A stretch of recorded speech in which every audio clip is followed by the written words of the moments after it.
বন্ধুরা, আজকে আমি বানাবো পাট শাকের বড়া। তার জন্য নিয়েছি পাট শাক ধুয়ে পরিষ্কার করে কুচিয়ে নিয়েছি। আর নিয়েছি পেঁয়াজ কুচি, রসুন কুচি, কাঁচা লঙ্কা কুচি। এখন এগুলোকে আমি মেখে নেবো। দিয়ে দিচ্ছি পেঁয়াজ কুচি, রসুন কুচি, কাঁচা লঙ্কা কুচি, পরিমাণ মতো লবণ,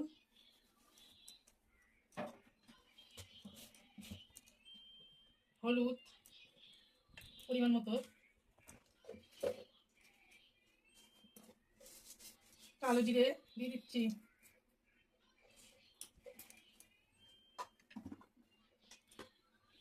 বেসন 1 চামচ, 2 চামচ, 3 চামচ দিয়ে দিলাম বেসন।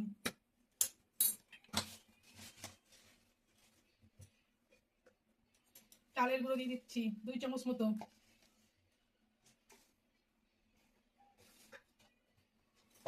এখন আমি এগুলোকে মেখে নেব। আগে মেখে নেবো, যদি জল লাগে পরে দেবো।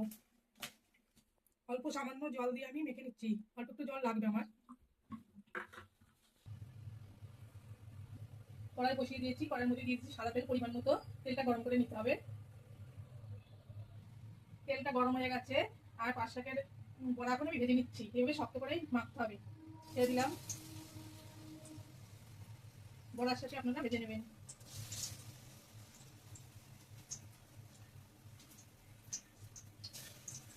মাছটা একটু কমিয়ে দেবেন।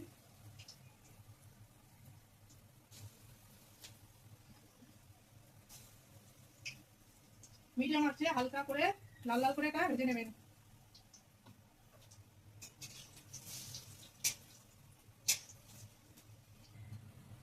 মিডিয়াম আছে, আমার বড়াগুলো ভাজা হয়ে গেছে। আমি এখন তুলে নিচ্ছি।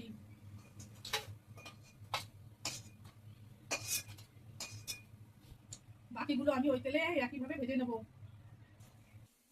আমার পাট শাকের বড়া সব ভাজা হয়ে গেছে। চালের গুঁড়ো দিয়ে চলে কত সুন্দর মুচমুচে হয়েছে দেখুন। আপনারা গরম গরম ভাতের সাথে ও ডাল ভাতের সাথে খাবেন, এমনি এমনি খেতে পারেন। দারুণ লাগে খেতে।